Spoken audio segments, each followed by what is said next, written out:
Hola a todos. Pues vamos a continuar con el curso y seguimos viendo el mecanismo de Turing. Eh, Estamos persiguiendo posibles explicaciones para la morfogénesis y una de estas explicaciones la brindó Alan Turing en 1952 en el artículo de Chemical Basis of Morphogenesis. Eh, ya habíamos empezado a hablar un poco de lo que se trata es de un sistema de reacción-difusión, dos ecuaciones de reacción-difusión con distintos eh, parámetros de difusión. eh, y la diferencia de escala de esa, es decir, una es más rápida que la otra y uno de los químicos inhibe la reacción y el otro la promueve. El inhibidor es más rápido que el, el activador y eso es lo que va a generar cierto tipo de patrones emergentes. Típicamente el tipo de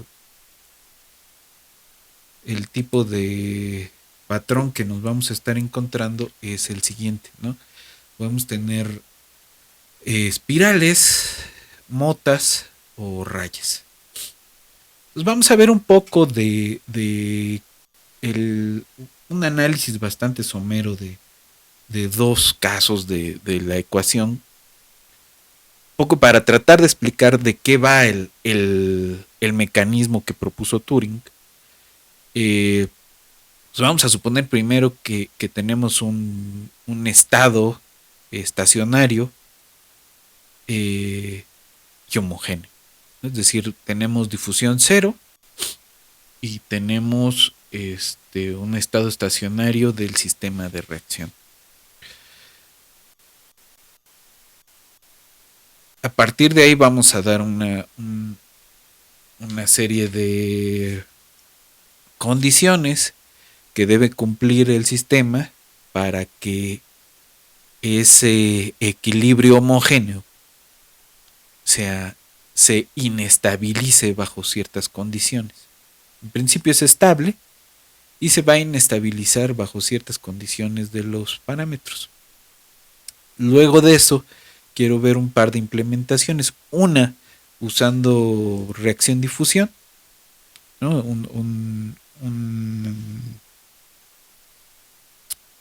Una solución numérica del sistema de reacción-difusión. Y el otro usando autómatas celulares. Básicamente estamos continuando con la idea de la vez pasada de usar un mecanismo tipo de Greenberg-Hastings para modelar reacciones químicas. Entonces vámonos un rato al pizarrón y regresamos a la computadora.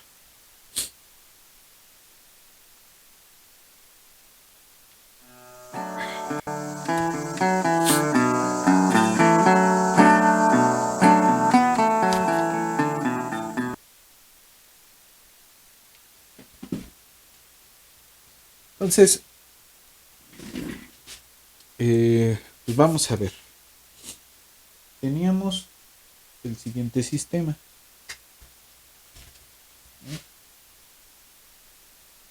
Bueno, hay que acordarnos, ¿no? U es el activador y B es el inhibidor. U, T, U va a cambiar respecto al tiempo como un coeficiente de difusión por el laplaciano de U más el término reactivo y lo mismo para B, pero con su propio coeficiente de difusión y su propio término reactivo. El, la condición que va a determinar el mecanismo de Turing es que este sea de una escala más, de un orden de magnitud más grande que el del este, inhibidor, del activador, perdón. Entonces, para tener bien planteado esto, necesitamos describir las condiciones iniciales. Eh,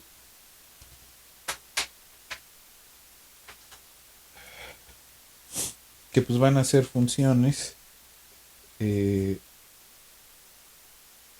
o distribuciones iniciales, ¿no?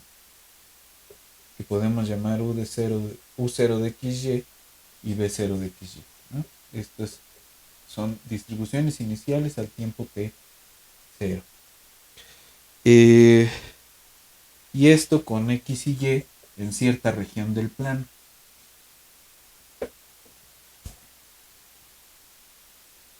Y lo que vamos a darle son condiciones de frontera de Neumann homogéneas. Es decir, que el flujo a lo largo de la frontera es nulo. O bien que nabla u punto n es igual a parcial de u respecto de n, donde n es si tenemos acá la frontera, n es el normal que apunta hacia afuera, ¿no?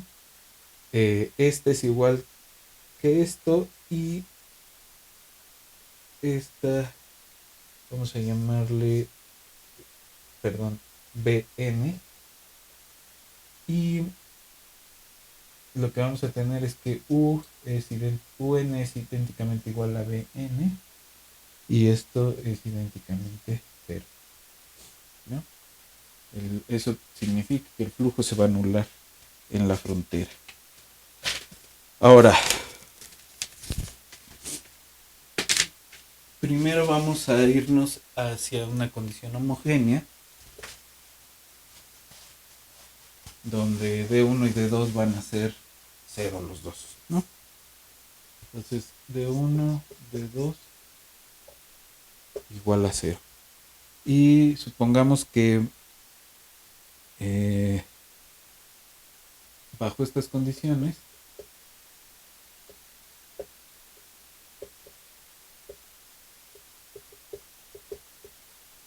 existe un equilibrio V estrellita con U estrellita positivo y B estrellita positivo, estrictamente positivos, y de tal forma que F estrella de V y G estrella de V pues se anulan las dos, ¿no? Simultáneamente. Entonces, si aproximamos de manera lineal U y B,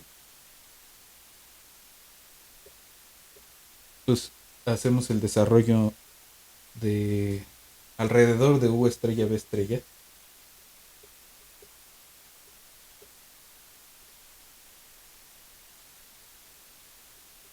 Tenemos este sistemita, ¿no?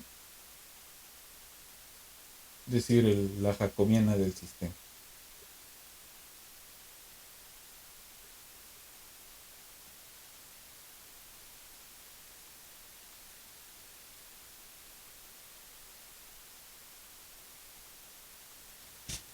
Y el sistema se va a comportar de la siguiente forma.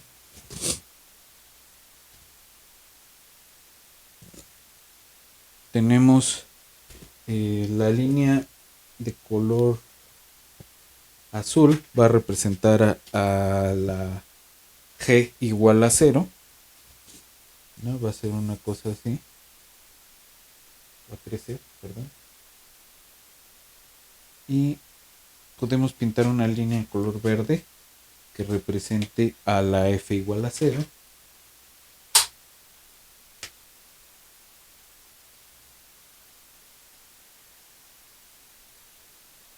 Y este punto es el que estamos buscando, ¿no? Y este es U, este es B. Este punto S es el que estamos buscando. Y vamos a ver. Lo que vamos a tener es que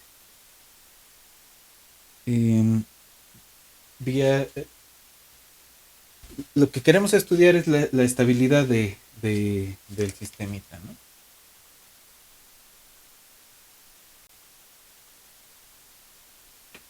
Entonces, como queremos estudiar la estabilidad de ese sistema, pues vamos a tomar esa versión linealizada de la parte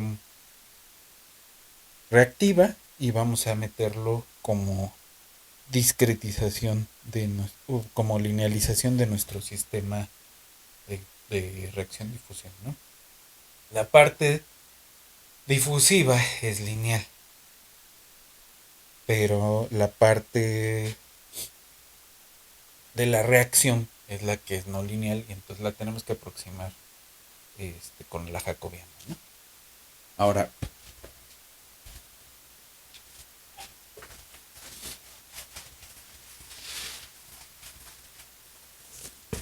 entonces lo que tenemos es el siguiente sistema. Coeficiente de 1, laplaciano de U, más F, le voy a poner FU estrella para que sepamos que es F parcial de F respecto de U, pero en el punto. Y lo mismo para las FB y GU y GB, ¿no? Por U más F estrellita B. Y para la parte del inhibidor, pues tenemos de 2 laplaciano de B más el GU estrella por U más GB estrella por B.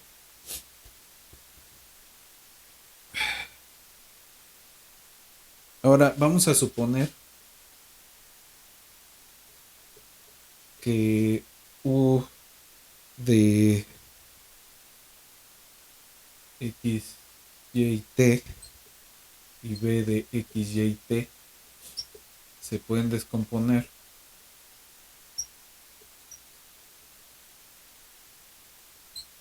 en una combinación lineal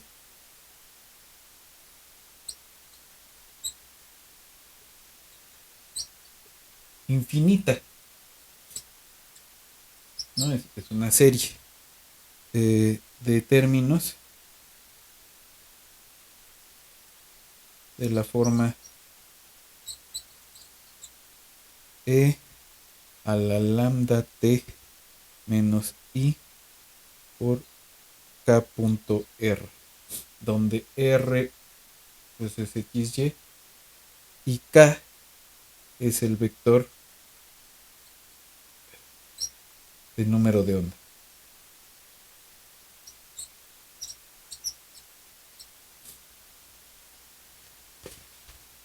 Entonces esa descomposición, ¿para qué la vamos a usar?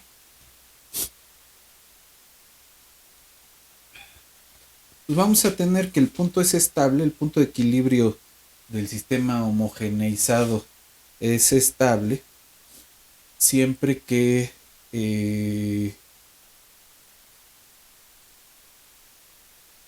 perdón, perdería la estabilidad si uno de los nodos pierde la estabilidad. Es decir, eh,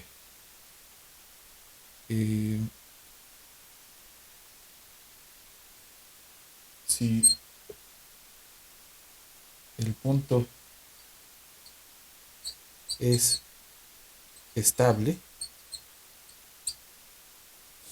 para, o inestable, perdón, inestable para uno de los modos, es decir, para un término de estos, eh, entonces lo es para todo. Entonces, la solución completa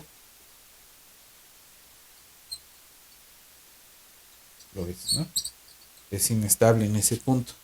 Entonces vamos a suponer, aquí las WCs van a ser constantes, algunas constantes, y lo que vamos a escribir es U de R y T como W1 de E a la lambda T menos I K punto R y B de R y T como W2 de E a la lambda T menos y K.R. Y de allí lo que vamos a tener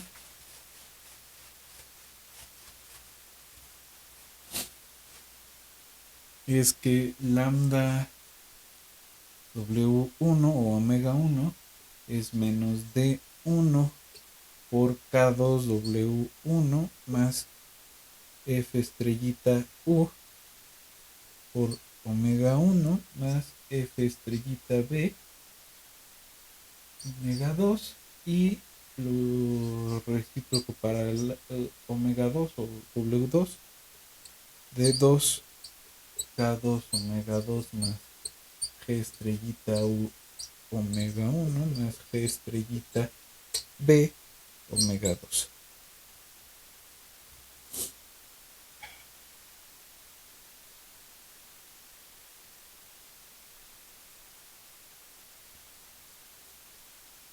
¿No? Entonces, estamos buscando cuándo se inestabiliza el punto, ¿no? Lo que queremos es encontrar un modo que lo inestabilice, es decir, una expresión de esta forma. Ahora, si esto ocurre, tendríamos que tener una cosa de este estilo y lo que quisiéramos que pase es que lambda por la identidad más k, k cuadrada por la diagonal de los parámetros de difusión menos la jacobiana del sistema en U estrella B estrella por la matriz de las Ws, sea cero, el vector de las Ws, perdón.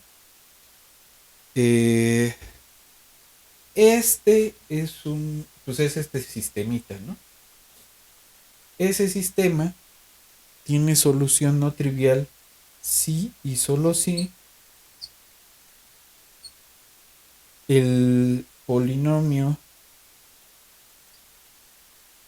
lambda cuadrada más D1 más D2 K2 menos K cuadrada, perdón, menos F estrella U más G estrella B por lambda más términos en K cuadrada es igual a 0. Ahora, esos términos en K cuadrada, ¿quiénes son?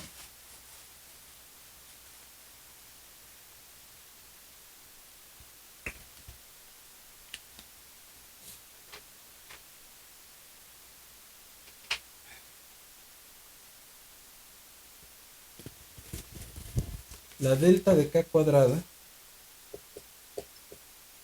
es la siguiente función de 1 de 2K cuarta menos de 1 GB más de estrellita, perdón, F de 2FU estrellita por K cuadrada más el determinante de la jacobiana en U estrella B.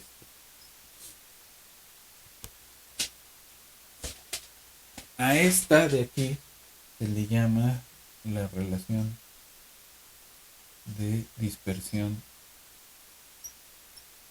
de onda, ¿no?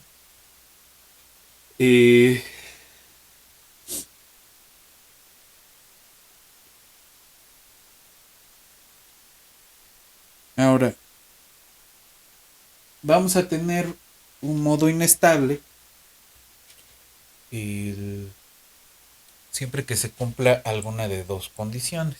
Una vamos a ver que nunca se va a cumplir y la otra pues vamos a ver qué pasa, ¿no?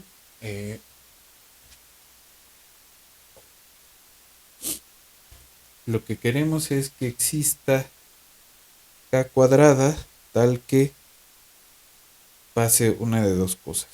O bien que FU estrella más GB estrella menos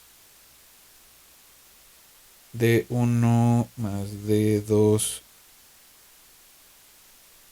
por K cuadrada sea mayor que cero, o bien que la delta de K cuadrada sea menor o igual que cero, con que sea cero, de hecho con que no sea positiva.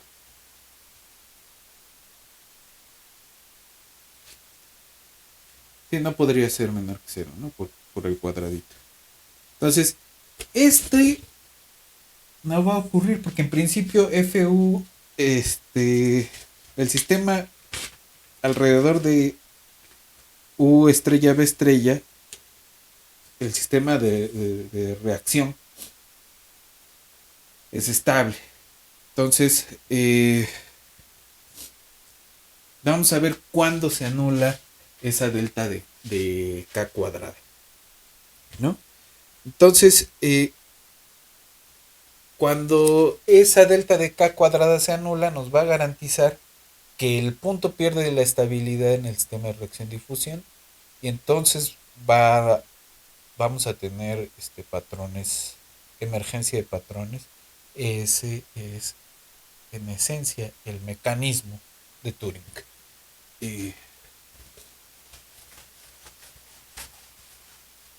Entonces, vamos a hacer eso rápido para ir a las simulaciones. Vamos a tener que delta de K cuadrada es igual a 0 si y solo si K cuadrada es igual a K cuadrada 1, 2, que es de 1 G estrellita B más de 2 F estrellita U más menos la raíz de 1 G estrellita B más de 2 F U estrellita cuadrito menos 4 de 1 de 2 por el determinante de la jacobiana. Todo eso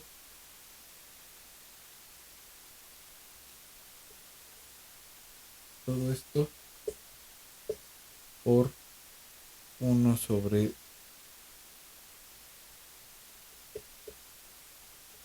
D1 por D2 medio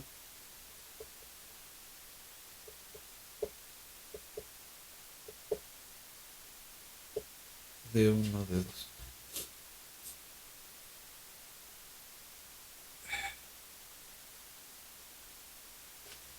Ahora, K1 es igual a K2 cuadradas, ¿no? Si y solo si D1 por F estrellita B más D2, perdón, G estrellita B, F estrellita U al cuadrado menos 4 D1 D2 por el determinante de la jacobiana, se anula, ¿no? Este es igual a 0. Y eso nos da un parámetro crítico para las K cuadradas, ¿no? Una K cuadrada crítica si quieren,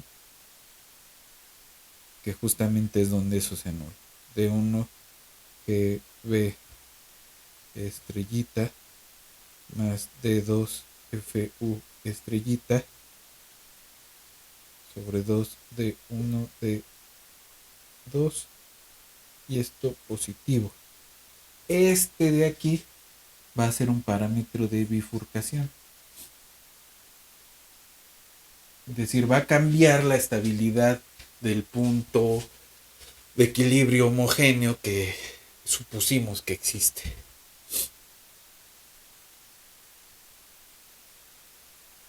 ¿Qué es lo que va a pasar con ese parámetro crítico, con ese parámetro de bifurcación? Que la delta en esa K cuadrada crítica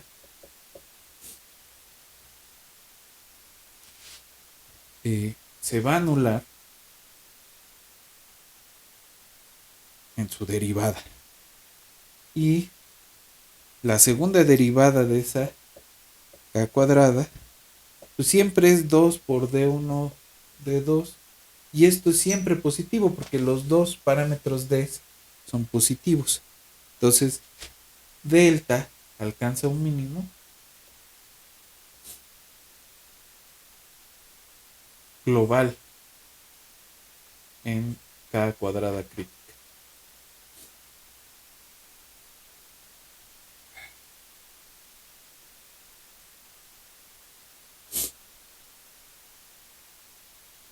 Ahora, para las Ks, tales que esta es menor que 0, si la K crítica garantiza esta relación, entonces siempre podemos encontrar Ks entre K1 y K2, este, eh,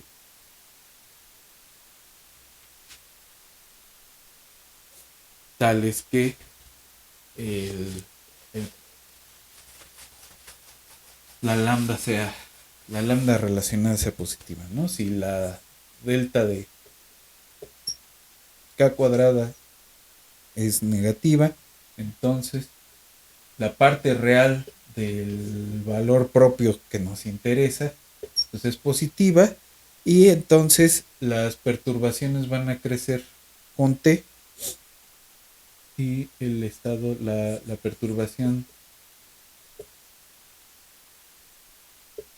crece con T, y el estado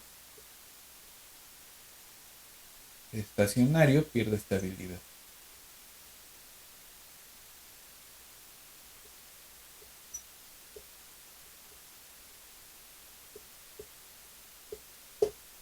Y la distribución inicial se vuelve inhomogénea, pero ordenada.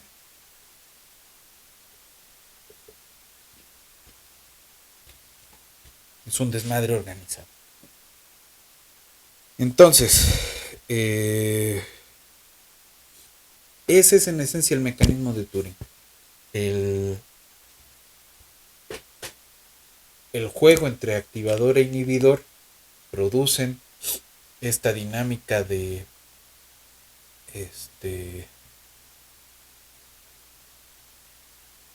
pérdida de la homogeneidad de la mezcla, y produce distintos tipos de patrones. Vamos a ver algunos ejemplos.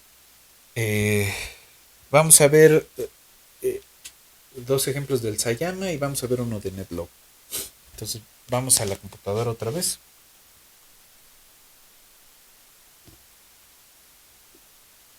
Aquí vamos a usar el programa de Sayama, les comentaba.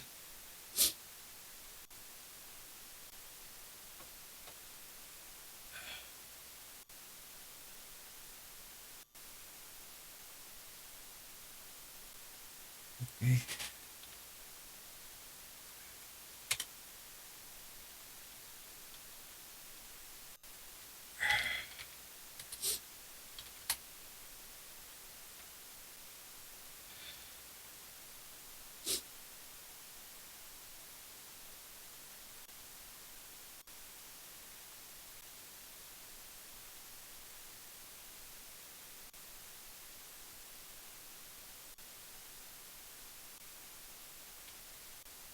Aquí estamos en el directorio donde tengo guardados los programas de Sayama. Y tenemos aquí la versión en ecuaciones diferenciales del Turing, ¿no? Entonces, déjenme mostrarles eh, déjenme mostrarles el cómo se ve el programa.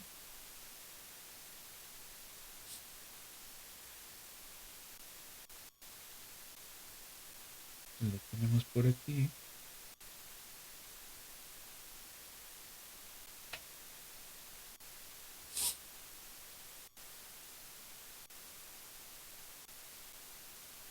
Entonces aquí tenemos el Turing. Entonces, ¿qué es lo que hace ese programa de Turing?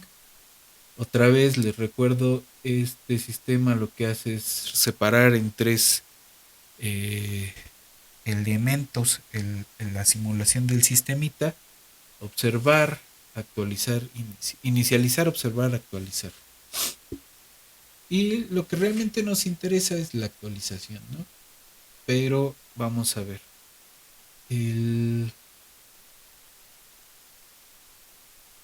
Aquí tenemos de entrada el espacio, el tamaño de la malla, que es de 100%.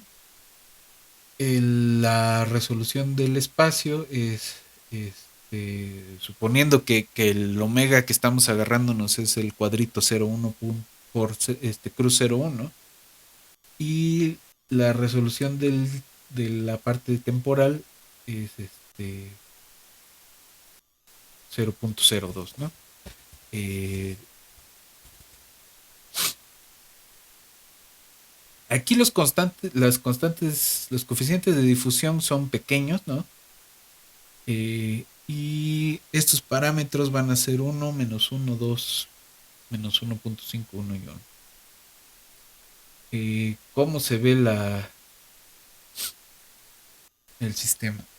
Se inicializa con un vector de ceros de tamaño 100 y 100. Eh, y la condición inicial, ¿cuál va a ser?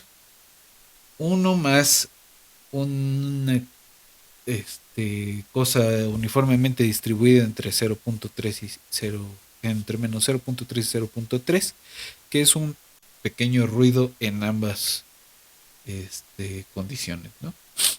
Y vamos a dar de una vez nuestra matriz para actualizar, que van a ser de ceros también.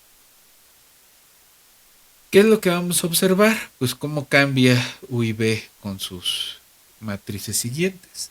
Y eso se va a graficar con esta instrucción imshow, que lo que hace es pintar cuadraditos de la malla utilizando las matrices U y B.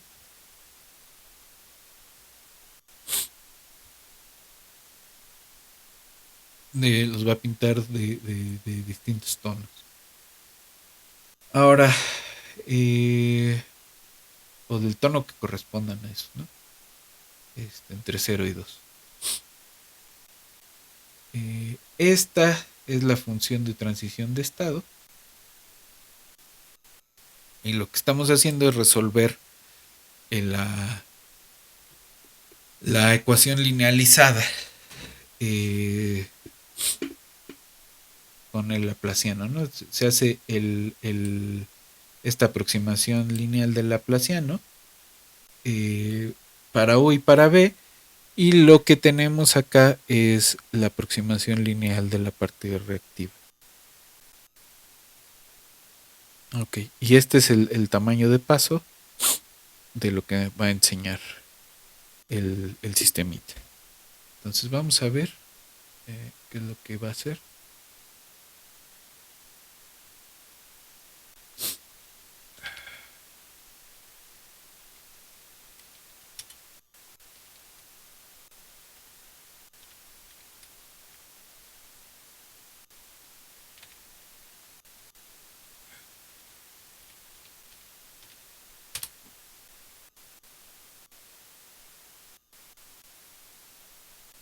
Entonces, una vez que le damos para que inicie,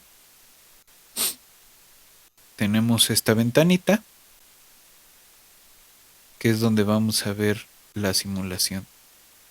Entonces le damos run y tenemos que esperar un rato mientras ocurre la mientras ocurre la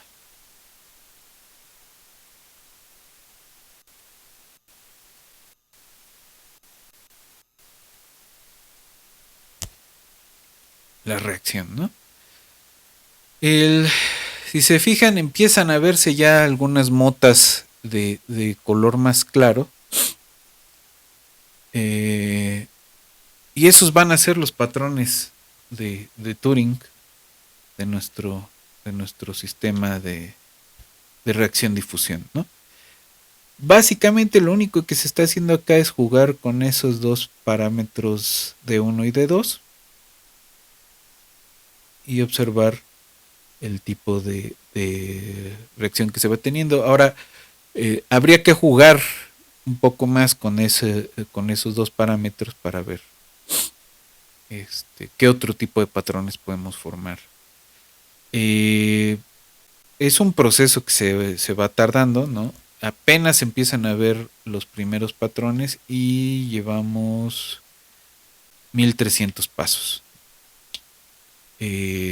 Con el tiempo de cómputo que se está utilizando, ¿no? Ahí ya se empiezan a ver los patrones. Si cambiamos los eh,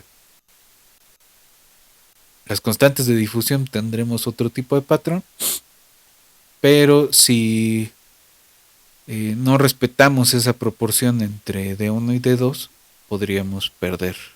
O sea, perdemos los patrones, ¿no? D2 siempre tiene que ser más grande que D1.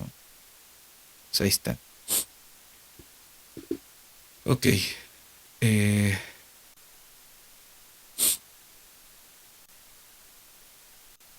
entonces, si lo volvemos a correr, deberíamos tener un patrón muy parecido.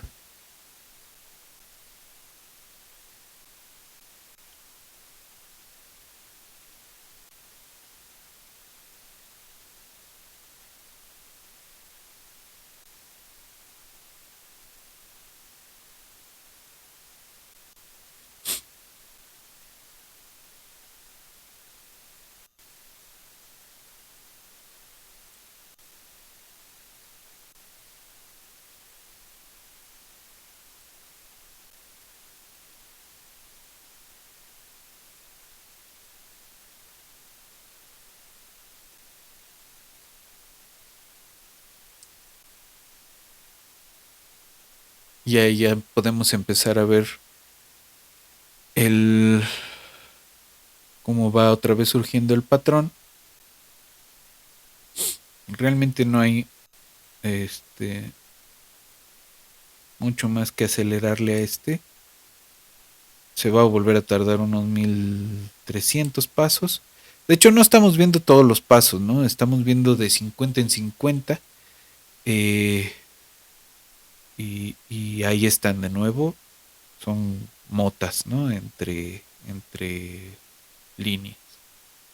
Entonces, es una implementación computacional de mecanismo de Turing. Ahora, vamos a ver una implementación en autómatas celulares usando los mismos programitas del Sayama. Y ahorita vemos una más.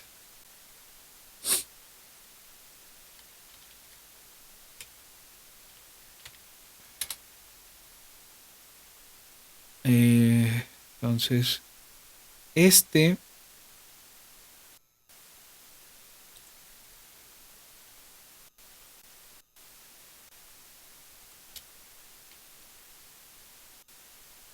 lo que vamos a tener es ahorita vemos el código, pero lo que vamos a tener aquí pues es una malla de 50 por 50. Y fíjense en el tiempo que nos vamos a tardar en formar algún tipo de patrón, ¿no? Este es un sistema en autómatas celulares. Y si corremos, ahí están patrones de motas en 11 pasos. no en 1300, sino en 11 pasos. Son el tipo de patrones que obtenemos con los parámetros como están dados ahorita de alta. ¿Y cuáles son esos parámetros? Entonces, ese también es uno de los programas de Sayama. Está como CA Turing. Aquí está.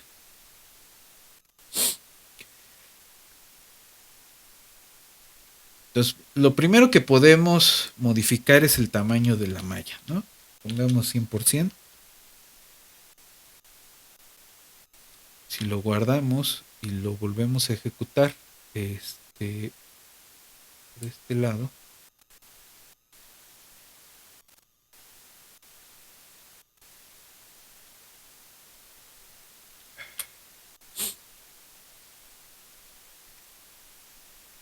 fíjense cómo tenemos una cosa bastante más fina,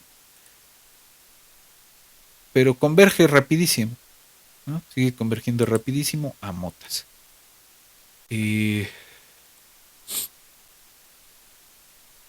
ahora, ¿cómo es la dinámica? ¿Cómo es la dinámica de esto? Tenemos una probabilidad inicial, es decir, una probabilidad de estar prendido o apagado de 0.5.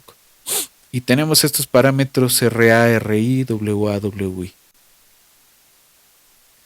que van a ser de alguna forma unos pesos.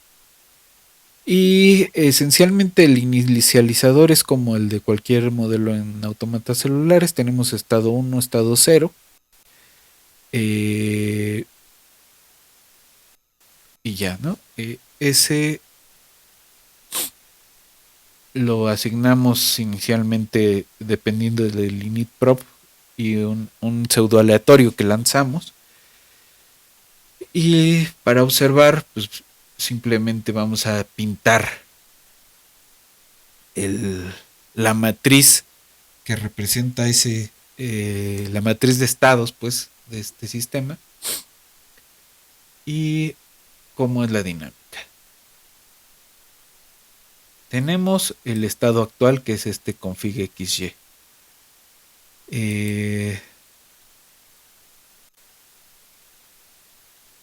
Y se toma dx entre menos RA y RA más 1. Y dy entre menos RA y RA más 1. Acuérdense que RA es 1. Entonces, entre 0 y 2, digamos. Y NA es la configuración del vecino por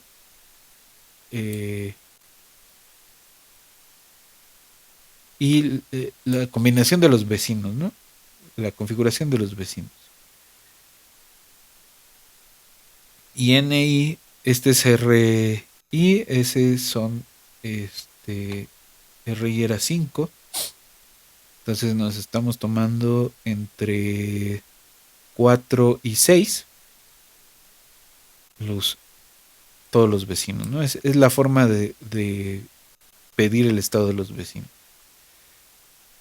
Luego, fíjense que aquí NA y NI son 0 y luego los estamos poniendo como los vecinos que tienen cierto estado, ¿no? Son los estados de los vecinos, la suma de los estados de los vecinos a primera y a segunda, a primera y a segunda vecindad, ¿no? Estos NA es la primera vecindad y NI son la segunda vecindad. Y lo que tenemos es que vamos a comparar NA por el peso WA y NI por el peso WI. Y si este es más grande que si NA por WA es más grande que NI por WI, entonces el estado de la celda central pues es 1 y de otra forma su estado es 0.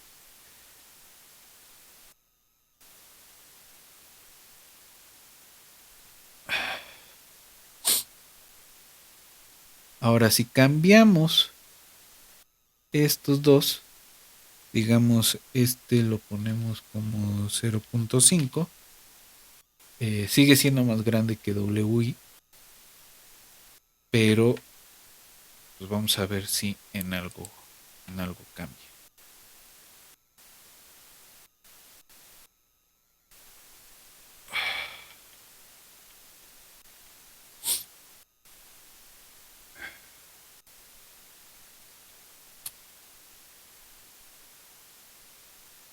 Ya tenemos nuestra malla bien finita y vamos a correr el sistema y se homogeneizó, ¿no? Rapidísimo. Eh, entonces vamos a volver a cambiar los parámetros del sistema y en vez de ponerlo muy pequeño vamos a ponerlo muy alto.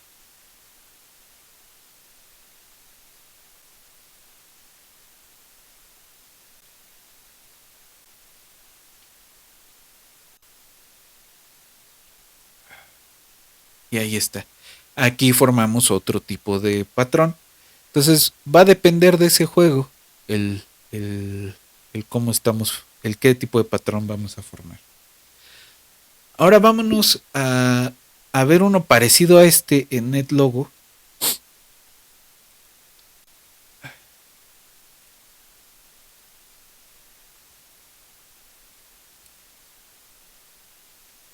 Eh,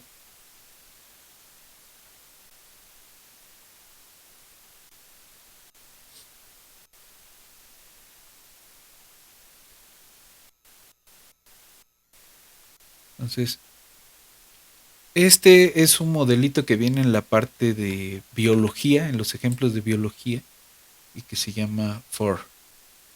Eh, Básicamente es también un modelo de autómatas celulares, pero que tenemos un montón de parametritos aquí. Eh,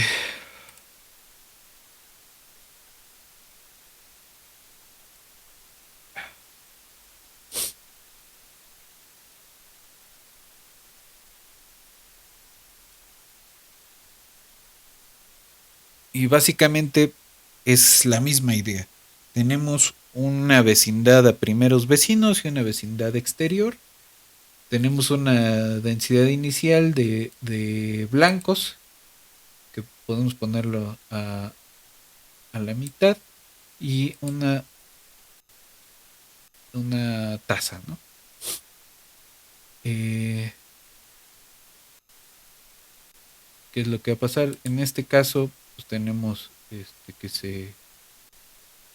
se homogeneiza rapidísimo, pero eso es por estos otros parámetros.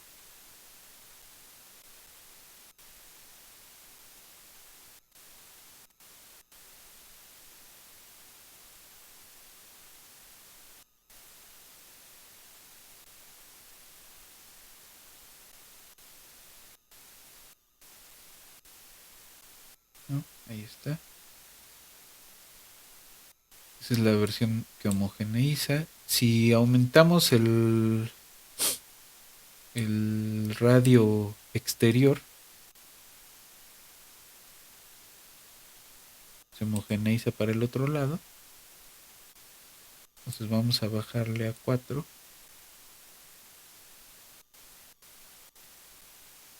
Y ahí tenemos líneas horizontales como las de la cebra. Eh, Motas,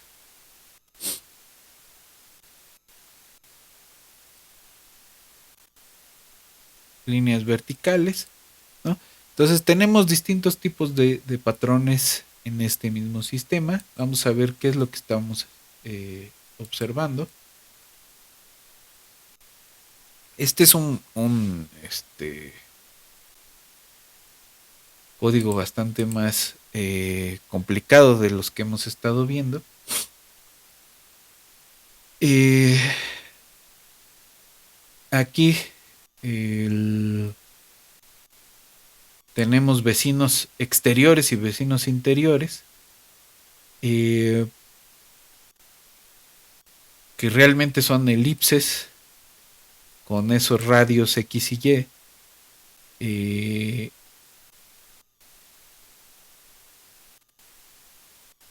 ¿Y qué es lo que estamos poniendo? El color pues puede ser blanco o negro y se le da aleatoriamente, se le asigna aleatoriamente de acuerdo a esta densidad inicial, ¿no? Si la densidad inicial es la mitad, tenemos lo mismo, ¿no? O sea, el comportamiento final ya no depende de la densidad inicial, sino de este juego de parámetros, ¿no? De cuántas celdas tenemos como vecinos a segundo orden y a primer orden. ¿Cómo se recolorean estas cosas? ¿No? Aquí lo único que hace el Go es aplicar dos métodos. Uno es escoge un nuevo color, que es eh, cambia tu estado al siguiente estado y recoloreate de acuerdo con ese estado. Eh, entonces, el activador, que es la cuenta de los vecinos interiores con color blanco y el inhibidor son los vecinos exteriores con color blanco. Eh, entonces le llamamos diferencia a la diferencia entre activador y el inhibidor por esta razón y que es como los pesos que estábamos usando en el caso de Sayama. Y si la diferencia es mayor que cero, entonces el nuevo color es blanco y si la diferencia es menor que cero es negro. Es decir, si gana el inhibidor o gana el activador va a ser distinto el color. El, Estos son los reportadores, realmente no es muy importante y ya. Eh, entonces ese es el juego que estamos jugando aquí, ¿no? Bien. Entonces son dos formas de construir computacionalmente patrones de Turing. Ahora, una observación que puede sonar trivial, pero que es importante recalcarla aquí, es que ustedes se dieron cuenta, la versión de autómatas celulares converge mucho más rápido que la versión de solución numérica de ecuaciones diferenciales. Eh, Segunda cosa,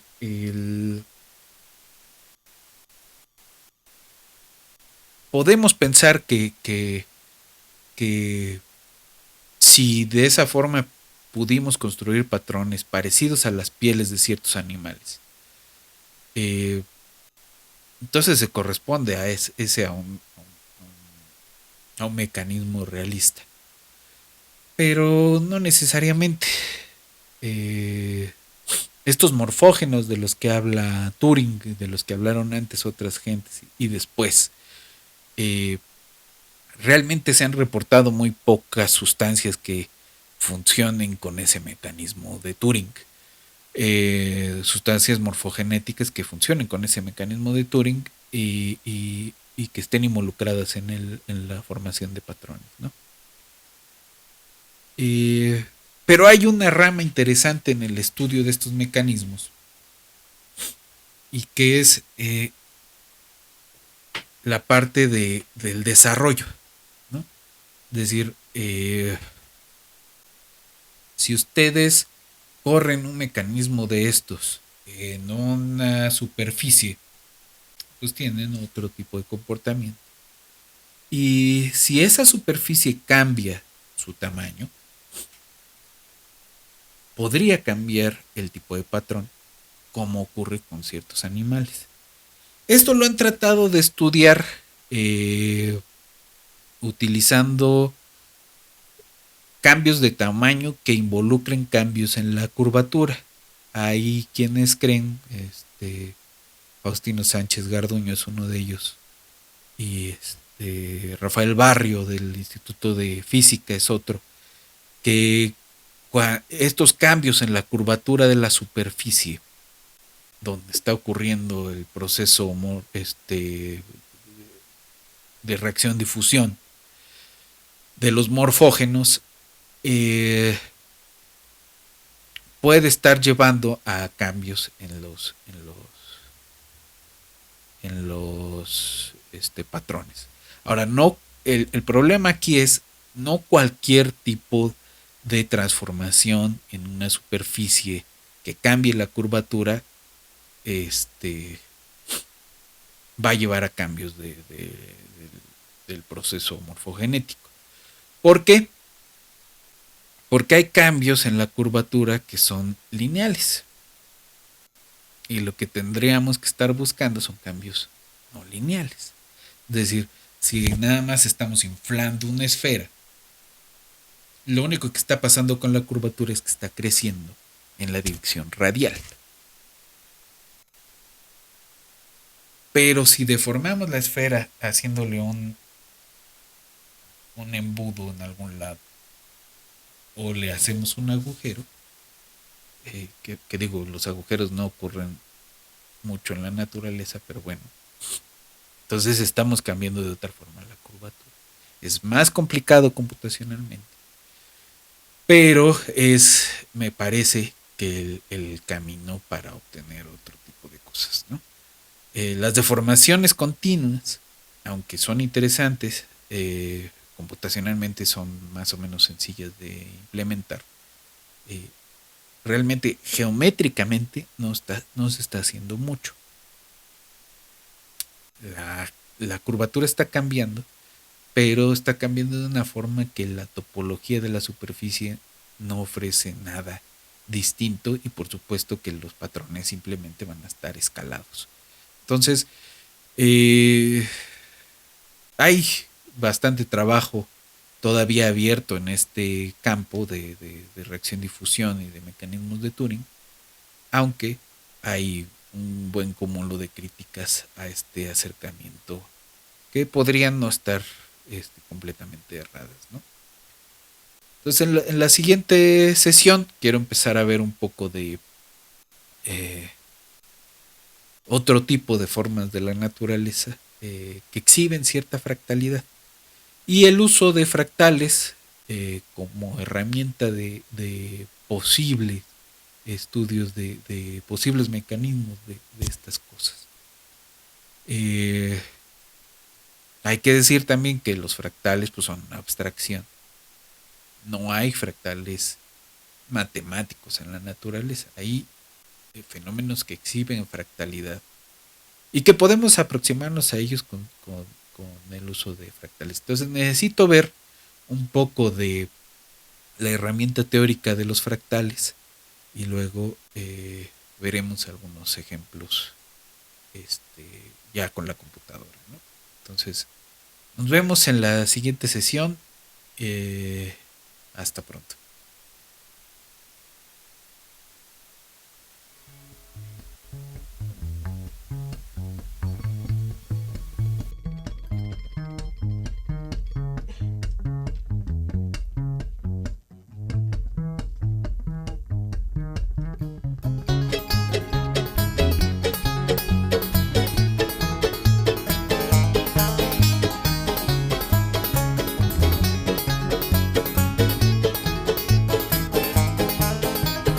Creep and crawl till you fall into